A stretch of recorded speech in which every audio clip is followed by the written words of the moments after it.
Dealing with a covert narcissist is bad enough, but when they are hiding their habits from you, it is so much more disgusting and horrible. And I have had to deal with a covert narcissist myself, not just one, but two. And I'm an attorney. And so I am going to be sharing with you their hidden habits, 5 hidden habits of a covert narcissist in this video.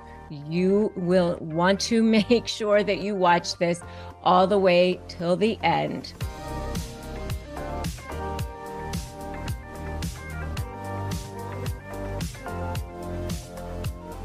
Hey there, I am Rebecca Zung.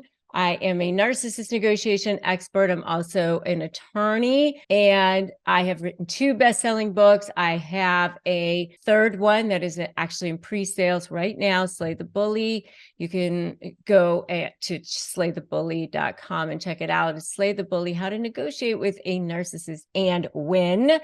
Who doesn't want to do that? And if you pre-order it now, you can actually get tons of amazing bonuses, almost $400 in bonuses. So you want to check that out. And you want to make sure that you subscribe to this channel and hit that notification bell too, by the way, because I am here making sure that you can break free from narcissists and giving you real resources on how to do that, actual tactics and strategies on how to do that as an attorney, because I have been there myself and I know how to do this for you. I have dealt with covert narcissists, not just in my practice and as a lawyer, but also in my personal life. They are stealth. I think they're the worst ones, frankly, because they look all nice on the surface. Everybody thinks they are wonderful on the surface, but in reality, they are absolutely the worst ones. You know, they really, really put on a show. It's very under the surface. They've got this rage that's just right there.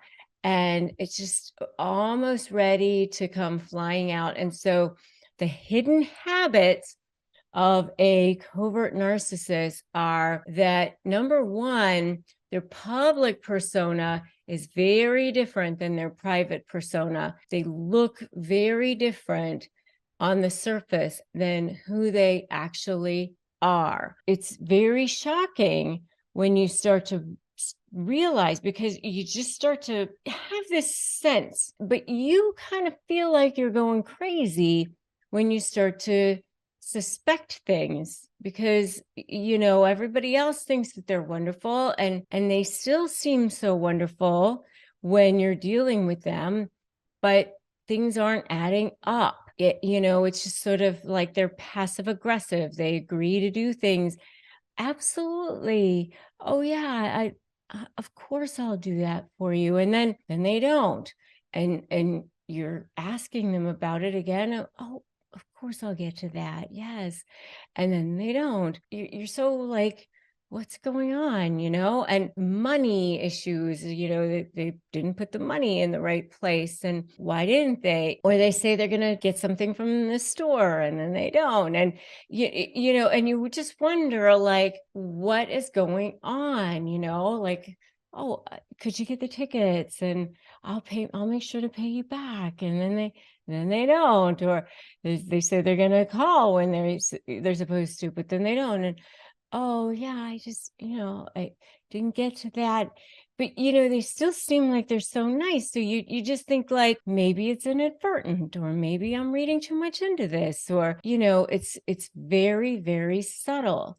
But then it just keeps happening and things are not the way they seem. But their public persona is very, very different, because they're just very passive aggressive. So that's number one. Number two is they express rage and then they deny their anger. It's just like this surface thing that's happening. And then, oh, I'm not angry.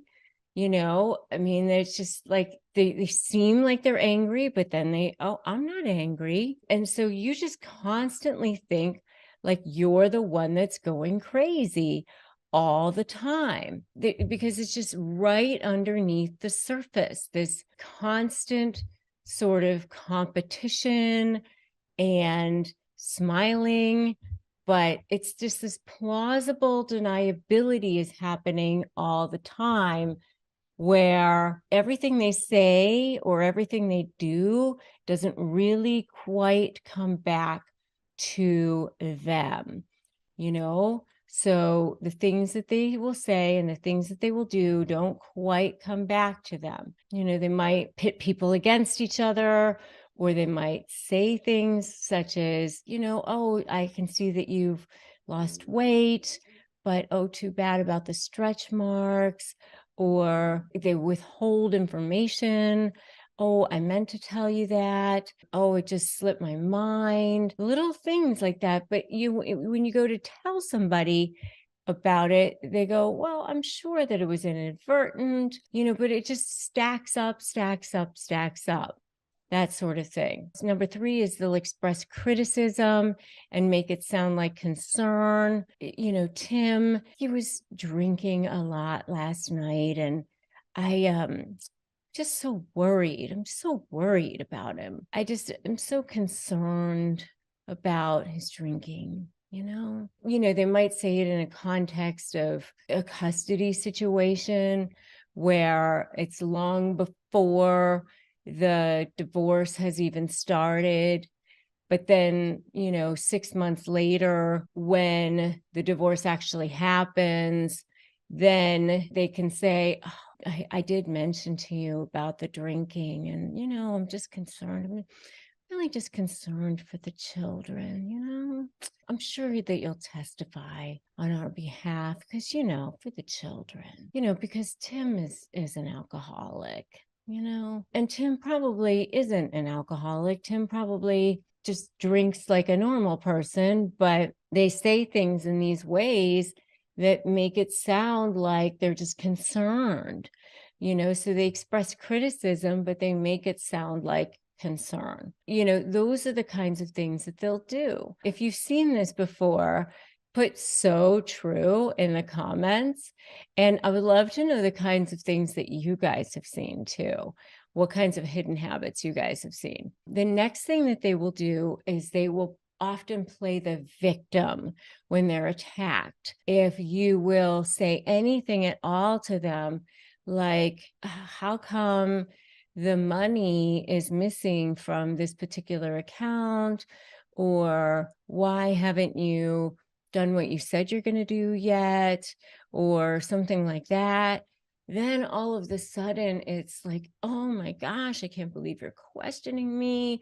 Or my sister died and I can't believe that you would question my integrity, or why would you bring that up now?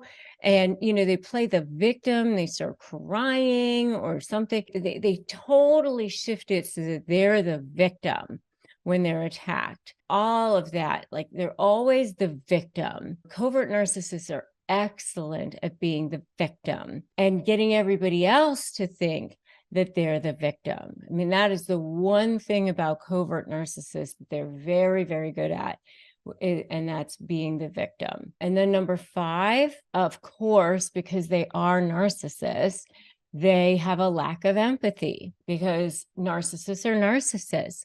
So, of course, they don't have empathy, just like all narcissists don't. And they use their guilt and shame to control others. The coverts are usually always playing the victim, so they try to make other people feel guilty. I can't believe you would do this to me. It must be nice for you to have what you have. I never had it like that. I never got anybody to do things, or, oh, that's really great for you. Oh, congratulations, that you get to do that. I'll just sit over here. Nobody ever appreciates me. Nobody ever, acknowledges all the things that I do for everybody, so they do things like that. That's the kinds of things that a covert narcissist will say. So they'll do things for people, but then they expect like a lot in return. And they have a lack of empathy for others and for what others are doing for them. So those are the kinds of hidden habits that you guys might see in covert narcissists. Really, really difficult to be in a relationship with a covert narcissist. They will drive you into the ground. They will suck the life out of you. They will suck your soul dry.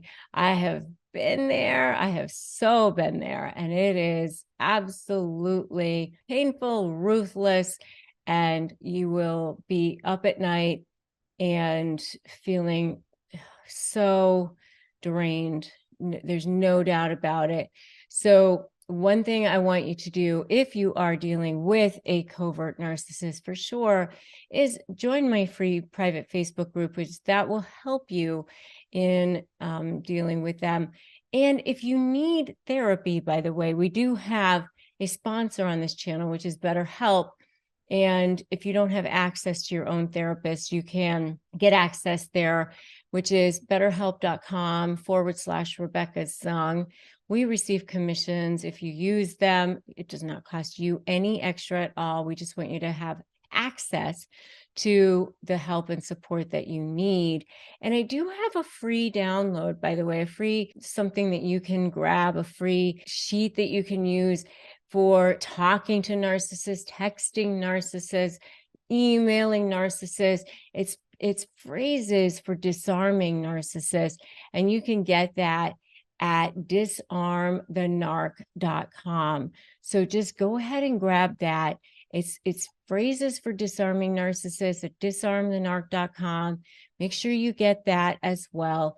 And if you haven't subscribed to this channel, make sure you do that now. Subscribe and hit that notification bell because I do release brand new videos every single day. And the next video that I want you to watch is covert narcissism in relationships. And that's a video that is a really, really good video for where I explain how covert narcissists act in relationships. So remember that today is a great day to start negotiating your best life. And I'm going to see you in that next video, covert narcissism in relationships. So I'll see you right on over there.